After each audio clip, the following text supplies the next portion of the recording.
Hey guys, welcome back to the channel where I cover missing persons, unsolved cases, crime news, and more. I'll be honest, I wasn't sure I was going to cover the Georgia shooting. Not because I don't care. I actually care greatly. I've covered shootings here on the channel before. Remember Uvalde? And of course, we covered some Parkland. The thing is that YouTube is very censorship on this stuff. But you know what? I said, you know what? Just throw that out the door. I want to cover this because it infuriates me what I heard this morning about what was known about the shooter.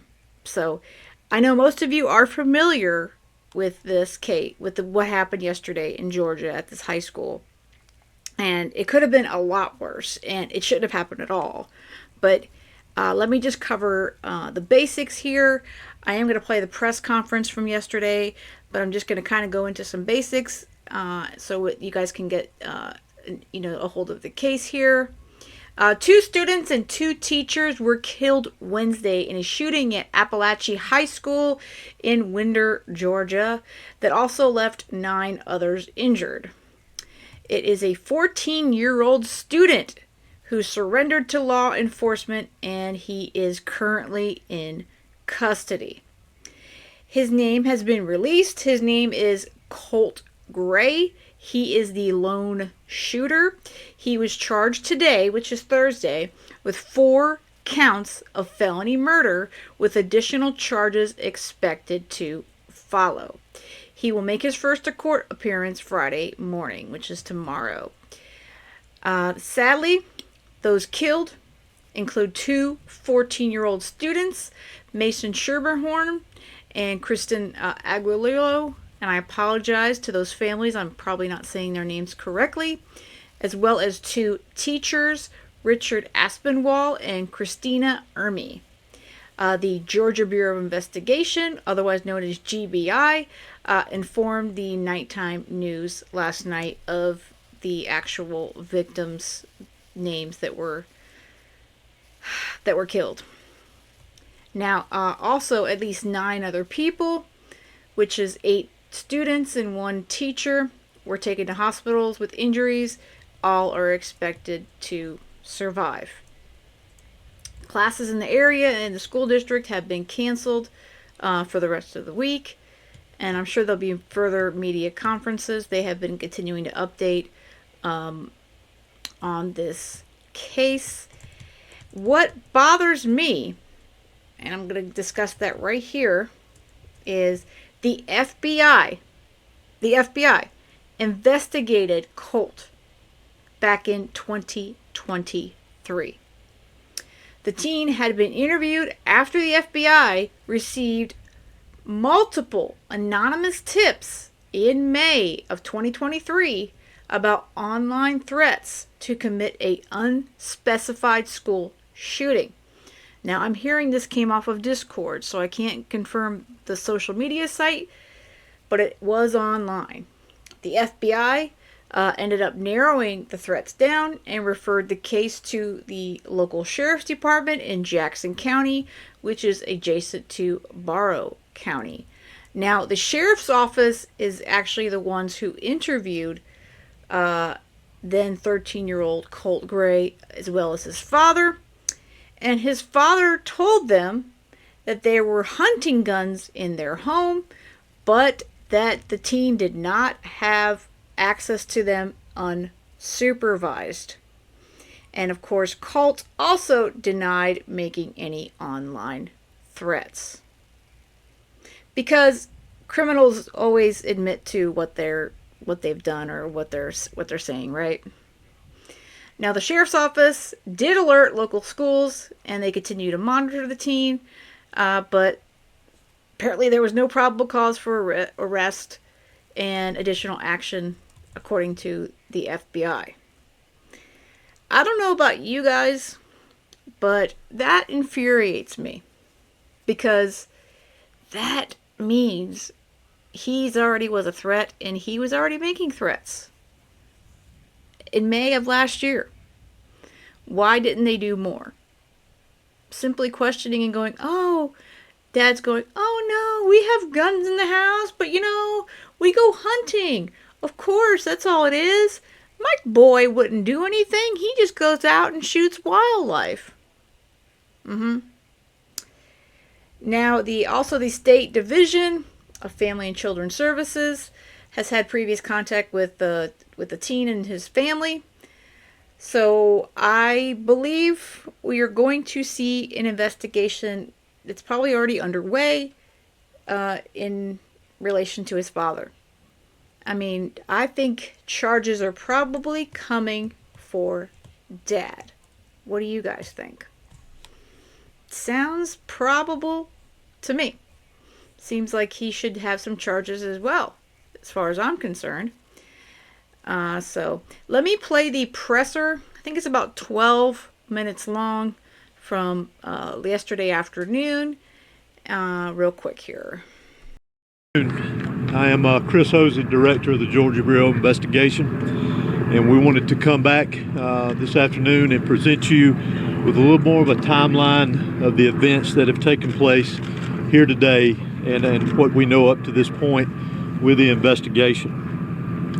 At approximately 10:20 a.m. this morning, the Bexar County Sheriff's Office received alerts about reports of an active shooter and radio traffic from school resource officers concerning the same concern, or having the same concern. Within minutes, law enforcement was on scene, as well as 2 school resource officers assigned here to the school, who immediately encountered the subject within just minutes of this report going out.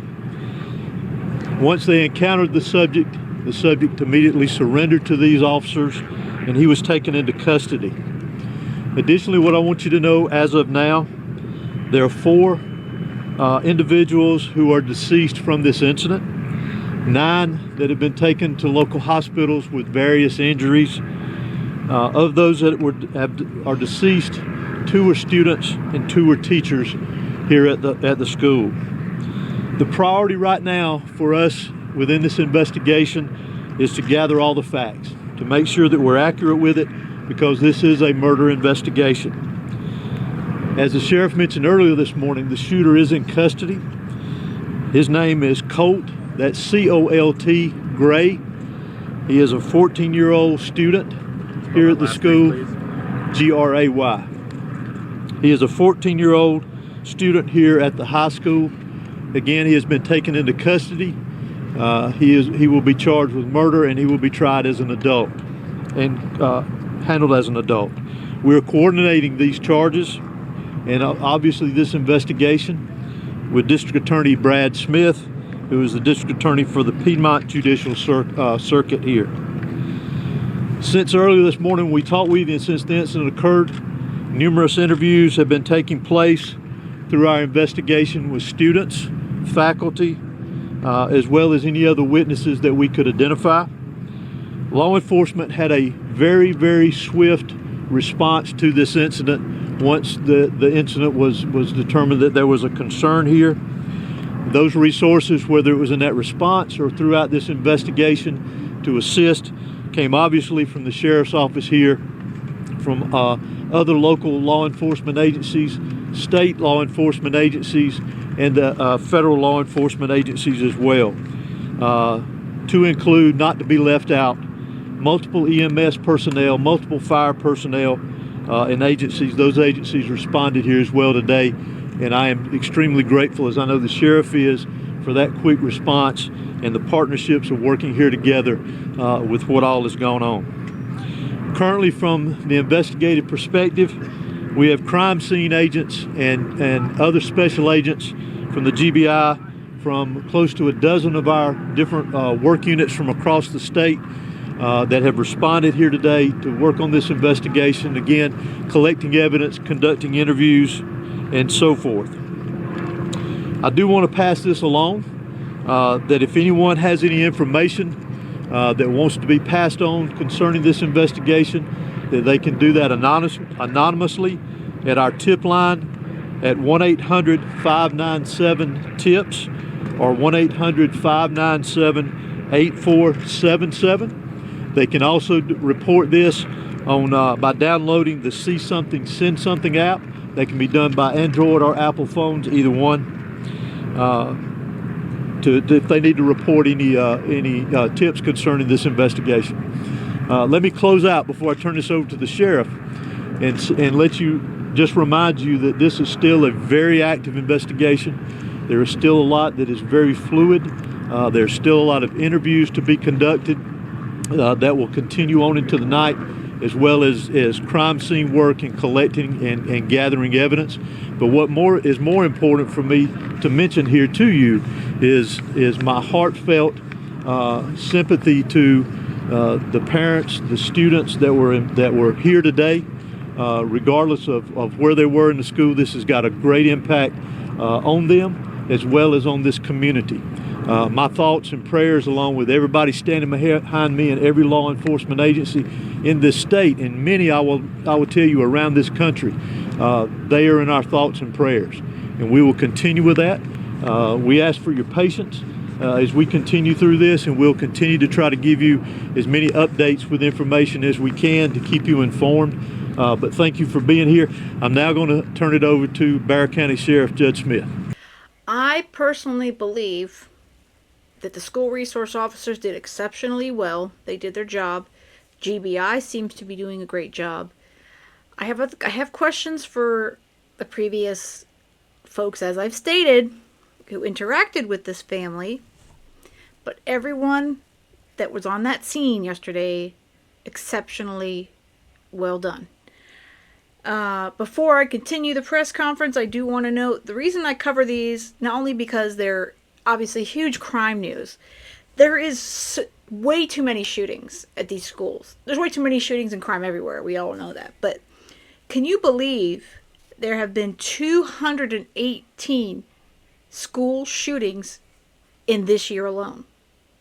And we still have the rest of September, October, November, December. Over 200 school shootings in 2024 alone. That is just insane. That's insane. And I can't imagine. And they're not always deaths or injuries, but it doesn't matter. The fact that a gun can get onto a campus of a school, unacceptable. Something has to change. Something really has to change. Kids should not be worried about getting killed while going to school. Thank you. Doctor, would you spell your name, please? Hosey. Thank you. Good afternoon. I'm Sheriff Judge Smith of the Bexar County Sheriff's Office. I never imagined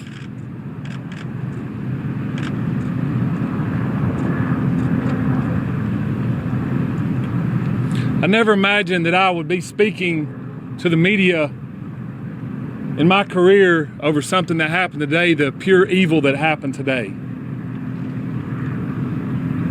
I cannot thank the people behind me for the support they give me today, to give this office and give this staff. This hits home for me. I was born and raised here. I went to school in this school system. My kids go to this school system. I'm proud of this school system. My heart hurts for these kids. My heart hurts for our community. But I want to make it very clear that hate will not prevail in this county. I want that to be very clear and known. Love will prevail over what happened today. I assure you of that. It is very early as to what happened. Governor Kemp reached out to me and has provided me every single resource that he has to make sure justice prevails. I don't know why it happened. I may not ever know. We may not ever know. But I ask that you and our community lift up our schools, lift up our public safety, and that again, we do not let this hateful event prevail as to what happened today. I want to thank the surrounding agencies and counties and cities and state and federal authorities that have come and provided us, because they prevented a lot of more tragic events from happening. Continue to lift up these families, continue to lift up our students and our kids, and know that love will prevail. At this time, I'm going to ask Dr. LaDuff, our school superintendent, to come and speak on behalf of the school.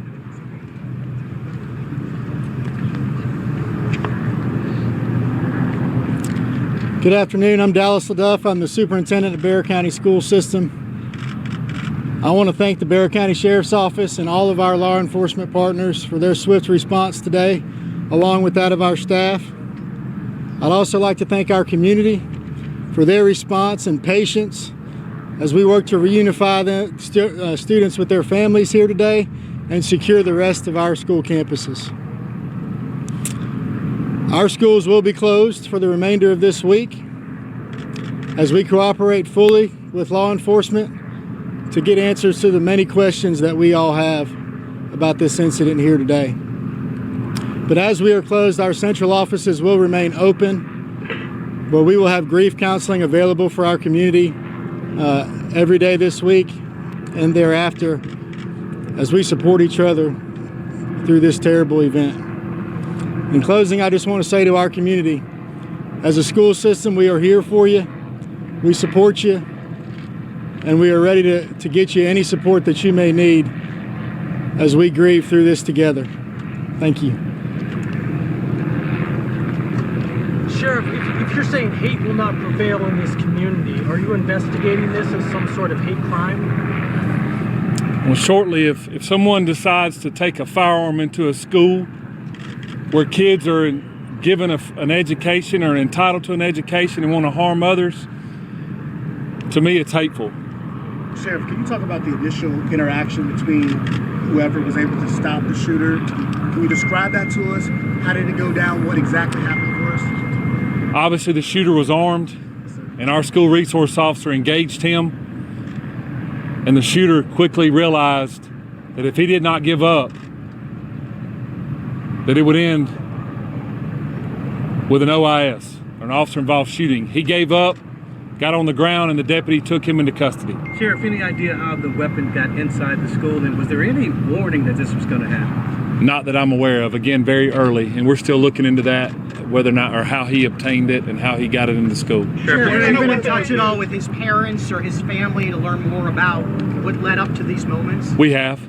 Any information you can share? No. What kind of weapon It seems like you have a large Hispanic population. Have you been able to communicate with the people in their language to make sure that everybody knows what's happening? Yes, sir, I have. The school and our office has people that speak in Spanish, and they have spoke to those folks as well. Yes. How is video surveillance helping you, Sheriff? With law enforcement now? Sorry. Is the shooter talking? Is he saying why? The shooter was interviewed, and he was speaking with our investigators earlier, along with the GBI. How is that video surveillance? How's that helping you, Sheriff? It is helping our investigation. Sheriff, is this reports of threatening calls perhaps made to the school prior to the shooting? Is that accurate? None that I'm aware of. Were all 9 injured victims shot? In some capacity, yes. Sheriff, can you tell us about the 2 individuals deceased and was one targeted? We don't know of any targets at this point. Last question. Sheriff, what kind of weapon was used? Have you identified the weapon? We have not identified that at this point. No. Sheriff, is there a connection? This is the last question I'm going to take. Sheriff, is there a connection between the shooter and the victims? None that I'm aware of. Was this a student here at the school? I know that you have a lot of questions about the student and that we mentioned that we identified earlier. Keep in mind that's part of our investigation, that we're looking into every aspect of that individual, his connection here at the school. Obviously, as I mentioned earlier, he was a student here. So as part of our investigation, we're looking into all aspects, current and prior, involving that individual. Can you tell us how many rounds were fired? He is a student. Can you tell us how many rounds were fired? Do what? The shooter Was. is a student. Yes. Is a student. How many rounds were fired? We do not know how many rounds. Director, has that shooter had any past history with law enforcement? For now, this is the information that we have. It is an active investigation. I assure you, we do plan to come back out here in a couple of hours. Please make sure you're following the GBIX page. That's where we're going to be putting the updates. If there's anything that's new, we'll make sure that we share that information. It's still very early. Investigators have a lot of work to do. We appreciate your patience. Do expect another in-person news conference out here in the next few hours. So, that was the 4 p.m. update yesterday, I believe. There was another one. But again, they're not releasing a lot of information still yet, 24 hours later. But the amount of shootings in our schools, it's unacceptable. That's the bottom line. I don't know. I don't know what the exact answer is. But something has to change. And back when I was going to school, we didn't have to worry about this. You shouldn't be a student and be fearful that you may be shot dead going to school. And their parents shouldn't be at home worrying that their child may never come back because of such an incident. So I guess metal detectors, full security, I guess the list can go on and on. There has to be something, though. There has to be more security at these schools. And I do want to know how he got this weapon on campus. That I'm very, very curious about. And I will keep an eye on that. I am purposely not showing his photo here because, as far as I'm concerned, these 4 people are what's important. They are the 4 victims that are now deceased. They lost their lives. They went to school yesterday to learn or to educate others, and they were shot dead. And 9 others are hurt. Again, this should not be happening in our schools. Over 200 school shootings this year alone. When's it going to stop? When is our local governments, FBI, when are they going to figure out local police, sheriff's office, school systems? It's sad that it has to come down to this, but apparently it does. Again, back in my day, the worst he had to worry about was some fist fights. Throwing dirt, throwing rocks. And that was scary enough, you know? But now you have to worry about someone walking in with a gun in their backpack or somewhere else. All right, guys. I hope you have a great rest of the day. And keep these families in your thoughts and prayers tonight.